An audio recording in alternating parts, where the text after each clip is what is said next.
এদিকে ইনকিলাব মঞ্চের মুখপাত্র শরীফ ওসমান হাদির উপরে গুলিবর্ষণকারীদের ধরিয়ে দিতে ৫০ লাখ টাকা পুরস্কারের ঘোষণা দিয়েছেন স্বরাষ্ট্র উপদেষ্টা লেফটেন্যান্ট জেনারেল অবসরপ্রাপ্ত মোহাম্মদ জাহাঙ্গীর আলম চৌধুরী।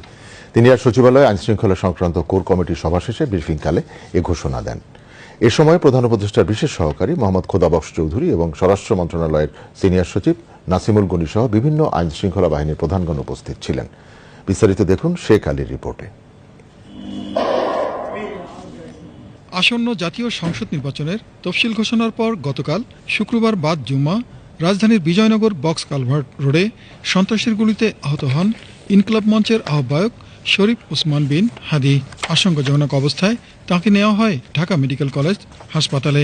এমন পরিস্থিতিতে শনিবার সচিবালয়ে স্বরাষ্ট্র মন্ত্রণালয়ের সভাকক্ষে আইনশৃঙ্খলা সংক্রান্ত কোর কমিটির সভা শেষে সংবাদ ব্রিফিংয়ে স্বরাষ্ট্র উপদেষ্টা লেফটেন্যান্ট জেনারেল অবসরপ্রাপ্ত জাহাঙ্গীর আলম চৌধুরী জুলাই গণ অভ্যুত্থানে সম্মুখ সারির যোদ্ধা ওসমান হাদির উপর হামলার ঘটনায় অন্তর্বর্তী সরকারের গভীর দুঃখ প্রকাশের কথা জানিয়ে বলেন, এই ঘটনার সঙ্গে জড়িতদের গ্রেপ্তারের জন্য আইন শৃঙ্খলা রক্ষাকারী বাহিনীকে নির্দেশ দেওয়া হয়েছে।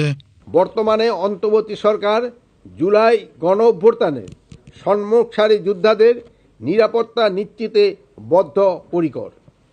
সরকারের পক্ষ থেকে তাদের জন্য বিশেষ নিরাপত্তা ব্যবস্থা গ্রহণ করা হয়েছে। আরেকটা হলো ওসমান হাদির গুলিবিদ্ধর সাথে যারা জড়িত তাদের ধরে দিতে পারলে ৫০ লক্ষ টাকা। আমরা আশা করি আপনাদের সহযোগিতায় খুব তাড়াতাড়ি হয়তো তারা ধরতে পারবে। তিনি জাতীয় নির্বাচনের শান্তিপূর্ণ পরিবেশে আয়োজনের লক্ষ্যে আইন শৃঙ্খলা পরিস্থিতি নিয়ন্ত্রণ, অবৈধ অস্ত্র উদ্ধার এবং ফ্যাসিস্ট টেরোরিস্টদের দমনের উদ্দেশ্যে অবিলম্বে অপারেশন ডেভিল হান্ট ফেজ 2 অভিযান পরিচালনা করার সিদ্ধান্তের কথা জানান। লুট হওয়া ও অবৈধ অস্ত্র উদ্ধারে আইন শৃঙ্খলা বাহিনীর অভিযান চলমান রয়েছে। এটিকে আরও জোরদার ও বেগবান করার জন্য ফ্যাসিস্ট টেরোরিস্টদের দমনের উদ্দেশ্যে committee operation devil hunt phase 2 অবিলম্বে চালু করার সিদ্ধান্ত গ্রহণ করা হয়েছে। এছাড়া বিএনপির ভারপ্রাপ্ত চেয়ারম্যান তারেক রহমানের দেশে ফিরলে তাঁর নিরাপত্তার ইস্যুতে উপদেষ্টা বলেন, তারেক রহমানের নিরাপত্তায় সব ধরনের প্রস্তুতি গ্রহণ করা হয়েছে। তার নিরাপত্তার ব্যাপারে কোনো শঙ্কা নাই।